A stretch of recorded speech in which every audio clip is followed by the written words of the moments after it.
नमस्कार दोस्तों, स्वागत है आप सभी का हमारी आज की इस वीडियो में। दोस्तों, रामायण हिंदुओं का प्रमुख ग्रंथ है।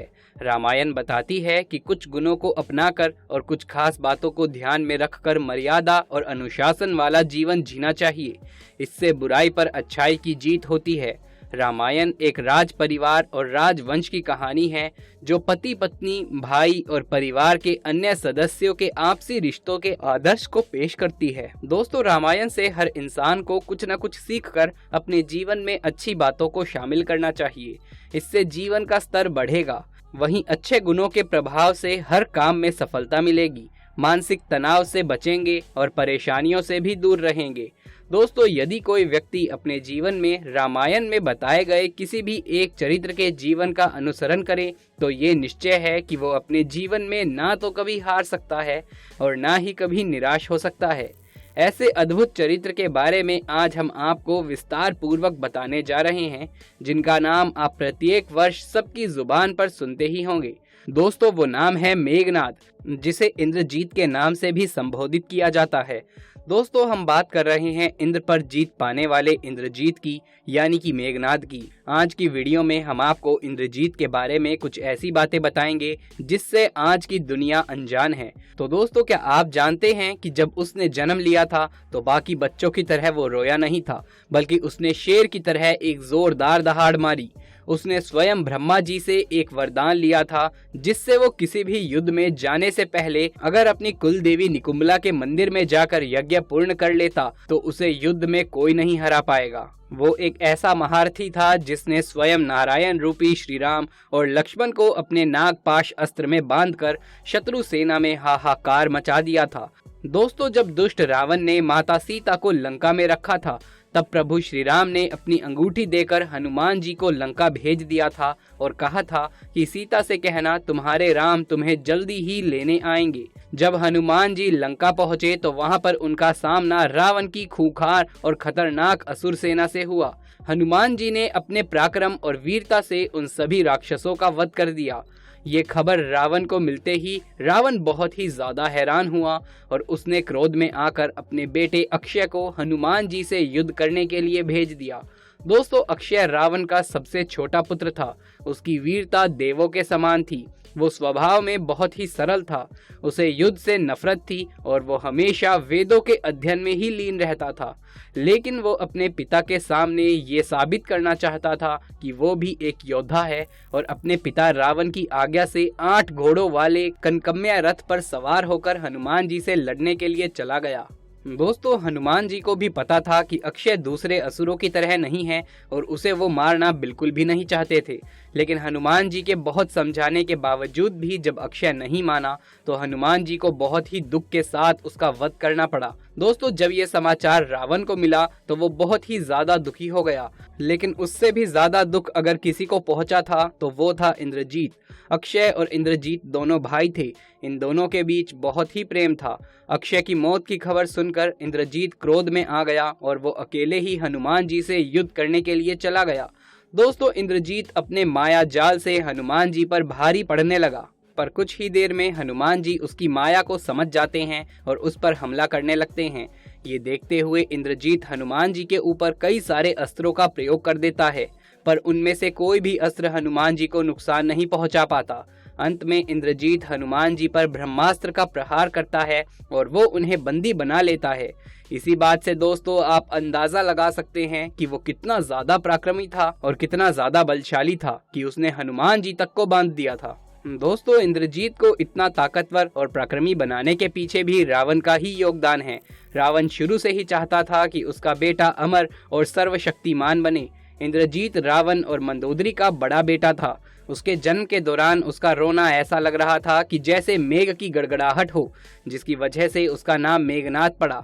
दोस्तों, रावण मेघनाद को सर्वशक्तिमान बनाना चाहता था ताकि दुनिया में कोई दूसरा उसे हरा ना पाए।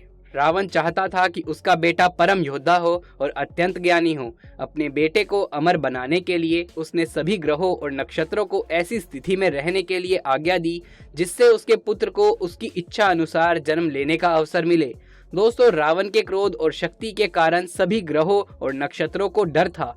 मेघनाद के जन्म के समय सभी ग्रह रावण की इच्छा अनुसार स्थिति में ही थे। सभी ग्रह इस प्रकार थे कि वो मेघनाद की कुंडली में 11वें स्थान पर आ गए थे। हालांकि शनिदेव ने रावण के आदेश को नहीं माना और वो मेघनाद की कुंडली में 12वें स्थान पर चले गए। इस पर रावण क्रोधित हो गया और उसने शनिदेव को बंदी बना लिया। दोस्तों, रावण ने इंद्रजीत की शिक्षा का दायित्व गुरु शुक्राचार्य को दे दिया था। किशोर अवस्था की आयु होते होते इंद्रजीत ने अपनी कुल देवी निकुंभला के मंदिर में अपने गुरु से शिक्षा लेकर सिद्धियों को प्राप्त कर लिया था। एक दिन जब रावण को इस बात का पता चला तो वो दैत्य गुरु शुक्राचार्य के आश्रम में पहुंचा। उसने देखा कि दैत्य गुरु शुक्राचार्य इंद्रजीत से कुछ करवा रहे हैं। जब रावण ने पूछा कि ये क्या हो रहा है, तब शुक्राचार्य ने बताया कि इंद्रजीत ने मौन व्रत रखा है। जब तक उसे वरदान नहीं मिल जाता तब तक वो मौन व्रत ही धारण करके रखेगा। इंद्रजीत अपनी कठोर तपस्या में सफल हुआ और भगवान शिव ने उसे दर्शन दिए। दोस्तों, भगवान शिव ने उसे कई सारे अस्त्र, शस्त्र, शक्तियां और सिद्धियां प्रदान करी, परंतु उन्होंने इंद्रजीत को सावधान भी कर दिया। उन्होंने कहा कि वो कभी भी भूल कर भी किसी ऐसे ब्रह्मचारी से ना भिड़े जो कि 12 वर्षों से कठोर ब्रह्मचर्य की तपस्या का पालन कर रहा हो। और इसीलिए भगवान श्री राम ने लक्ष्मण से 12 वर्ष तक कठोर तपस्या करवाई थी। वरदान पाने के बाद इंद्रजीत एक बार फिर से दैत्य गुरु शुक्राचार्य के आश्रम में गया और उनसे पूछा कि आगे क्या करना चाहिए। तब शुक्राचार्य ने उसे 7 महायज्ञ की शिक्षा दी, जिनमें से एक महान यज्ञ करना बहुत ही कठिन था। लेकिन दोस्तों, उसने इन 7 महान यज्ञों को पूरा किया। इससे उसे कई अस्त्र और शस्त्र प्राप्त हुए, जिनमें से एक दिव्य रथ था जो उसके मन की गति से किसी भी दिशा में उड़ सकता था। साथ ही उसे एक ऐसा धनुष प्राप्त हुआ था जिसमें बाण कभी भी समाप्त नहीं होते थे। दोस्तों, इसके अलावा उसे इन महान यज्ञों में से जो मुख्य शस्त्र प्राप्त हुए थे वो थे भगवान ब्रह्मा का सर्वोच्च अस्त्र ब्रह्मास्त्र, भगवान विष्णु का सर्वोच्चम नारायण अस्त्र और भगवान शिव का सर्वोच्चम पशुपति अस्त्र। इन तीनों को पाने के बाद वो अपने पिता रावण से भी ज्यादा शक्तिशाली हो गया था। और दोस्तों, यही वो कारण था जो इंद्रजीत को रामायण का सबसे बड़ा योद्धा बनाता है। देव असुर युद्ध के समय जब रावण ने इंद्र समेत सभी देवताओं को बंदी बना लिया था और कारागार में डाल दिया था, उसके कुछ समय बाद एक समय सभी देवताओं ने मिलकर कारागार से भागने की कोशिश करी। लेकिन दोस्तों, इंद्रजीत ने पीछे से अदृश्य रूप में अपने दिव्य रथ पर चढ़कर देवताओं पर हमला बोल दिया था। देव सेनापति भगवान कार्तिकेय ठीक उसी समय देवताओं की रक्षा के लिए आ गए, लेकिन इंद्रजीत को रोक नहीं पाए। दोस्तों, इंद्रजीत ने न केवल देवताओं को पराजित किया बल्कि इंद्र को अपना बंदी बना लिया और वापस लंका ले गए। जब रावण जागा और सारी बातें पता चली, तब रावण और इंद्रजीत ने ये निश्चय किया कि वो इंद्रदेव का वध कर देंगे। लेकिन ठीक उसी समय भगवान ब्रह्मा जी लंका गए और उन्होंने इंद्रजीत को आदेश दिया कि वो इंद्र को छोड़ दे। इंद्रजीत ने ये कहा कि वो ये काम केवल तभी करेगा जब उसे ब्रह्मदेव अमर होने का वरदान देंगे।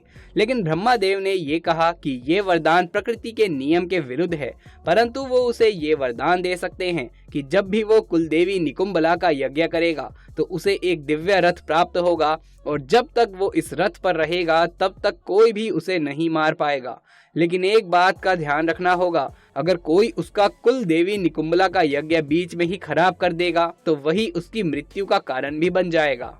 दोस्तों, इंद्रजीत का ये पराक्रम हमें रामायण के युद्ध में भी देखने को मिलता है। रामायण युद्ध के दौरान कुंभकर्ण के बाद रावण के पास केवल उसका एक ही पुत्र इंद्रजीत रह गया था। उसने इंद्रजीत को आदेश दिया कि वो युद्ध भूमि में प्रवेश करे। इंद्रजीत ने अपने पिता के आदेश पर सबसे पहले कुल देवी माता निकुंभला का आशीर्वाद लिया और उसके बाद रणभूमि की ओर चल पड़ा। जैसे ही युद्ध आरंभ हुआ, एक एक करके सारे योद्धा इंद्रजीत के हाथों वीर गति को प्राप्त हो गए।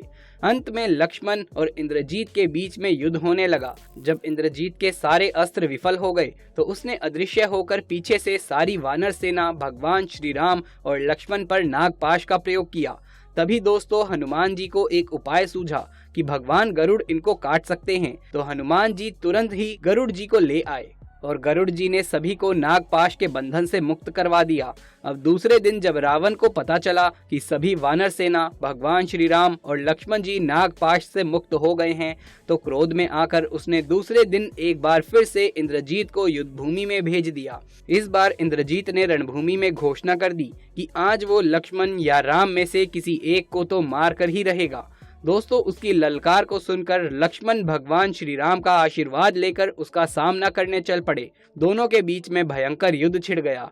इस युद्ध में जब लक्ष्मण इंद्रजीत पर भारी पड़ने लगे तो क्रोध में आकर उसने लक्ष्मण पर पीछे से शक्ति अस्त्र का प्रयोग किया, जिससे लक्ष्मण तुरंत जमीन पर गिर गए। जिसके बाद में सुषेण वैद्य के कहने पर हनुमान जी संजीवनी बूटी लेकर आए, जिससे लक्ष्मण जी का उपचार हुआ और वो बच गए। अब दोस्तों, तीसरे दिन जब रावण को ये पता चला कि लक्ष्मण ठीक हो गए हैं, तो उसने एक बार फिर से इंद्रजीत को ये आदेश दिया कि वो युद्ध भूमि में जाए। लेकिन इस बार फिर से लक्ष्मण इंद्रजीत पर भारी पड़ रहे थे, जिसको देखकर उसने अंतिम 3 महान अस्त्रों का प्रयोग किया, जिससे बढ़कर कोई दूसरा अस्त्र सृष्टि में नहीं हो सकता। सबसे पहले उसने ब्रह्मास्त्र का प्रयोग किया, लेकिन ब्रह्मास्त्र लक्ष्मण जी को प्रणाम करके निस्तेज होकर लौट गया। फिर उसने लक्ष्मण पर भगवान शिव का पशुपति अस्त्र का प्रयोग किया, लेकिन वो भी लक्ष्मण को प्रणाम करके वहां से गायब हो गया। फिर उसने भगवान विष्णु के वैष्णव अस्त्र का प्रयोग किया, परंतु वो भी उनकी परिक्रमा करके लौट आया। अब इंद्रजीत समझ गया था कि लक्ष्मण एक साधारण नर नहीं है, बल्कि स्वयं भगवान के अवतार हैं, और वो तुरंत ही अपने पिता के पास पहुंचा और उन्हें युद्ध ना करने के बारे में समझाने लगा। लेकिन रावण तब भी नहीं माना और उसने इंद्रजीत को फिर से युद्ध भूमि में भेज दिया। दोस्तों, इंद्रजीत एक पितृभक्त पुत्र था। उसे पता चल गया था कि राम लक्ष्मण स्वयं भगवान हैं, फिर भी उसने पिता का साथ नहीं छोड़ा।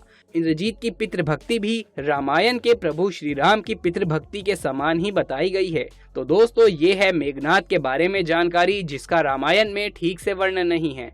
आपको जानकारी कैसी लगी और मेघनाद के बारे में आप क्या कहना चाहेंगे, नीचे कमेंट सेक्शन में आकर जरूर बताइएगा। सच्चे हिंदू कमेंट बॉक्स में जय श्री राम लिखना बिल्कुल भी न भूलें। ये वीडियो पसंद आया हो तो इसे एक लाइक करके अपने दोस्तों और रिश्तेदारों में ज़्यादा से ज़्यादा शेयर कर दें। आगे भी ऐसे वीडियोस लगातार देखते रहने के लिए चैनल को सब्सक्राइब करके पास वाले बेल आइकन को दबा लीजिए। जल्द मुलाकात होगी आपसे किसी अगली वीडियो में। तब तक के लिए आप सभी का धन्यवाद।